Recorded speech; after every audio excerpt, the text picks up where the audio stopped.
দুপুরের দিকে পাশের বাড়ির কাকিমা এসে আমার শাশুড়ির কাছে বলে গেলেন আমার স্বামী নাকি প্রবাসে আবার বিয়ে করেছে। প্রথমে কথাটা নিছক মজার ছলেই নিয়েছিলাম, কিন্তু এ যে মোটেও কোনো তামাশা নয় তা বেশ বুঝতে পারছি। কারণ কাকির ছেলে মাস দুয়েক হলো আমার স্বামীর সঙ্গে একই দেশে পাড়ি জমিয়েছে। সে নিশ্চয় টিপনি কাটার জন্য এমন কথা বলবে না। বাড়ির উঠোনে ফোন হাতে চুপচাপ বসে আছে আনিতা। পুরো নাম আনিতা নুসরাত, স্বামীর নাম ইমতি হাসান মুবিন। 3 বছর ধরে অস্ট্রেলিয়ায় প্রবাসী। দীর্ঘ 6 বছরের সম্পর্ক তাদের।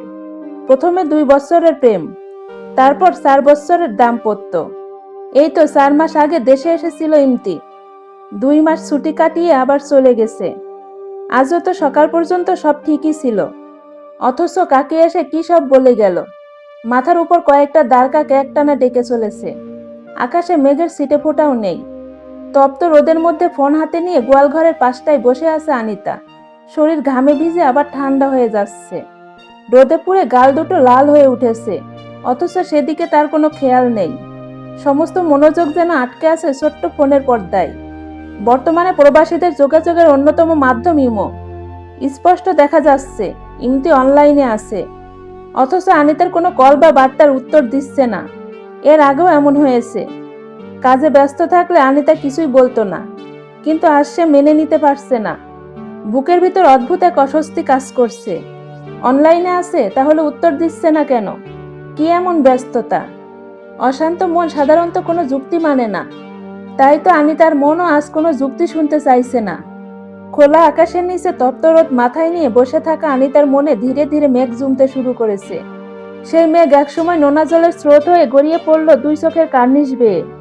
গ্রামে কোনো কথা চাপা থাকে না। 1 কান 2 কান হয়ে পুরো গ্রাম ছড়িয়ে পড়েছে খবরটা। যা হওয়ার তাই হলো। দলে দলে দাদি চাচিরা এসে জানতে চাইছে আসল ঘটনা কি। কেউ কেউ আবার এক ধাপ এগিয়ে বলছে ওখানে নাকি ইমতির বাচ্চাও আছে। আনিতাকে নানা প্রশ্ন করা হচ্ছিল, কিন্তু প্রতি উত্তরে ছিল কেবল তার নিরুত্তাপ উদাসীন চাহনি। দুপুর পেরিয়ে বিকেল হলো, বিকেল গড়িয়ে সন্ধ্যা, তবুও ইমতির কোনো কল এলো না। যত ব্যস্ততা থাকুক, এদেশের 5 ওয়াক্ত নামাজের সময় ঠিক কল দিত সে। আনিতার নামাজ নিয়ে আগে থেকেই বেশ কঠোর ইমতি। আনু, মা ওঠো। কে কি বলল, এতে তো আর সংসার চলে না মা। আমার ছেলে তোকে ঠকাবে, এটা কেউ বিশ্বাস করবে? তুই জানিস না কাজে ব্যস্ত থাকলে কি করবে। একটু সবুর কর মা, একটু সবুর কর। শাশুড়ির কথায় মুখ তুলে তাকায় আনিতা। চোখ মুখ ফুলে লাল হয়ে আছে। শাশুড়ির কোমর জড়িয়ে ধরে হু হু করে কেঁদে ওঠে সে। সে নিজেও জানে ইমতি তাকে কোনোদিন ঠকাবে না, তবু মন কেন এত কুগাইছে। ইমতি আর আনিতা পাশাপাশি গ্রামে ছিল। যে বছর ইমতি অনার্স প্রথম বর্ষে ভর্তি হলো, সে বছর আনিতা মাধ্যমিক পরীক্ষা দেবে।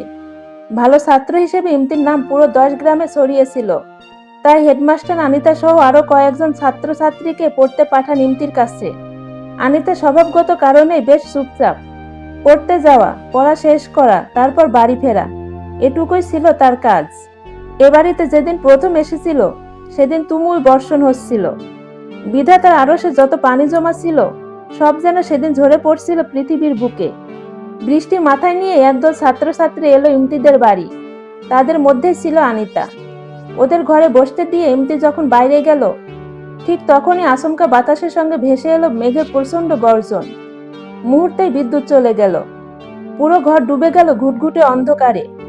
সেই অন্ধকারের মাঝে একরত্তি মোমবাতির আলো হাতে নিয়ে ঘরে প্রবেশ করলো ইমতি। সেদিনই প্রথম আনিতা ইমতিকে দেখেছিল। দেখার পর কোনো বিশেষ অনুভূতি হয়নি। চুপচাপ মন বসিয়েছিল পদার্থ বিজ্ঞানের ভরবেগের সূত্রে। আজ 6 বছর পর জীবনের এই দুর্বিষহ সন্ধিক্ষণে এসে হঠাৎ সে প্রথম দিনের স্মৃতি আধো ঘুম আধো জাগরণে মনে পড়ছিল আনিতার। মাথা ব্যথায় কাতর হয়েও ফোন ছাড়িনি হাত থেকে। এই বুঝি কল এলো। আনিতার ঘুম যখন একটু হালকা হলো, তখন এক পশলা বৃষ্টি হয়ে সবে থেমেছে। বিদ্যুৎ নেই, ঘর অন্ধকার। বাইরে হালকা ঠান্ডা হাওয়া বইছে। কান খাড়া করে আনিতা কিছু শোনার চেষ্টা করলো। তার শাশুড়ি মা কারোর সঙ্গে ফোনে কথা বলছেন। ভদ্রমহিলা লাউড স্পিকার ছাড়া ফোনে কথা বলতে পারেন না, তাই কার সঙ্গে কি বলেন সবই শোনা যায়। অপর পাশের কথা স্পষ্ট না হলেও এ পাশ থেকে শাশুড়ির কণ্ঠ বারবার ভেসে আসছে। বাবা, আমার কাছে কিছু লুকাইও না, সত্যি কইরা কও, আমার কাছে স্বীকার করো। আনিতা উঠে এসে দরজার পাশে দাঁড়ালো। মায়ের কাছে সন্তানের কোনো গোপন কথা লুকাইতে নাই। মা যদি সাহায্য না করে, বিপদে আপদে না দেখে, তাইলে কে দেখব? আমার কাছে কিছু লুকাইও না। তুমি কি সত্যি আবার বিয়ে করছো? অপর পাশ থেকে একটা দীর্ঘশ্বাস ভেসে এলো। তারপর কাপা কণ্ঠে জবাব এলো, মা, তোমরা যা শুনছো সব সত্যি। আমি আজ নয়, আরো 2 বছর আগে এখানে বিয়ে করেছি। মুহূর্তে আনিতার মনে হলো পৃথিবীটা যেন থেমে গেছে, মাথার ভেতরটা ফাঁকা হয়ে গেল। চারপাশের সব শব্দ যেন ধীরে ধীরে মিলিয়ে যেতে লাগলো। দ্রুত পায়ে হেঁটে এসে প্রায় ছিনিয়ে নিল শাশুড়ির হাত থেকে ফোনটা। চিৎকার করে বলে উঠল, আমি মানি না আপনার এই বিয়ে। আমি মানি না। আপনি আমার কাছ থেকে অনুমতি না নিয়ে বিয়ে করার সাহস পেলেন কোথায়? আমি কখনো আপনাকে অনুমতি দেইনি। আপনার এই বিয়ে আমি মানি না। প্রায় 15 ঘন্টা ধরে নিজেকে ঘরের মধ্যে বন্দি করে রেখেছে আনিতা। গত রাতে ইমতির সঙ্গে এক দফা কথা কাটাকাটি হয়েছিল। আনিতা যথাসাধ্য চেষ্টা করেছিল নিজেকে সামলে শান্ত রেখে সবকিছু জানতে, কিন্তু পারেনি। বুকের ভেতর জমে থাকা ক্ষোভ, অভিমান আর ভালোবাসার আর্তনাদ তাকে শান্ত থাকতে দেয়নি। আনিতা, আমার কথা শোনো। আপনি কি কথা শোনাবেন আমাকে? কিভাবে আমার সতীন আনলেন সেই গল্প? ইমতির দীর্ঘশ্বাস। একটা ঘটনা যেমন 2টা দিক থাকে, তেমনি এই ঘটনারও 2টা দিক আছে। তুমি একটা দিক জানো, আর একটা দিকও তোমাকে জানতে হবে। দয়া করুন আমার উপর। আপনি ফিরে আসুন আমার কাছে।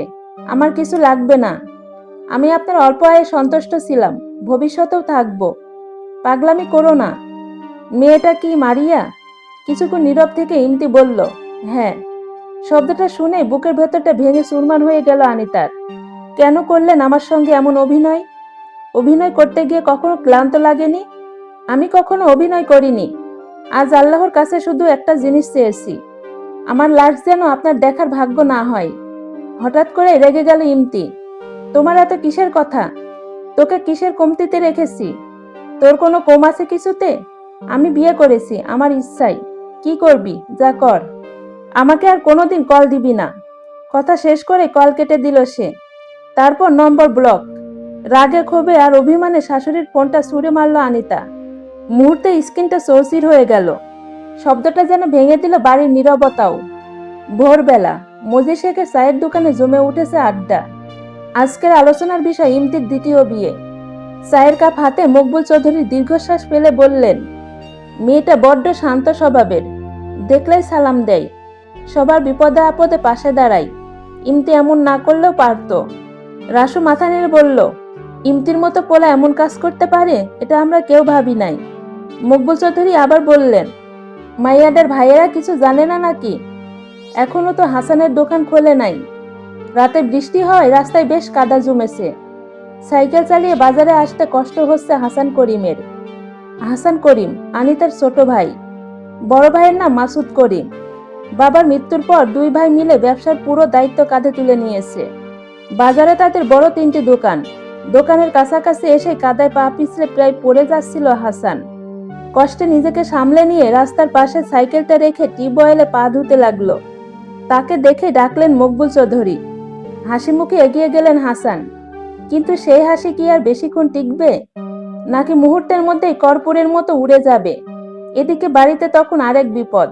সকাল থেকে বারবার ডাকাডাকি করেও অনিতার কোনো সাড়া পাচ্ছিলেন না তার শাশুড়ি। ধীরে ধীরে তার কণ্ঠে উৎকণ্ঠা বাড়তে লাগলো। একসময় চিৎকার চেঁচামেচি শুরু হয়ে গেল।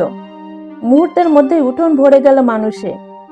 আনিতার দেবর তখন ঘরের পেছনে জানালা ভেঙে ভেতরে ঢুকে দরজা খুলল। তখন সবার আগে ছুটে এলেন ইমতির মা।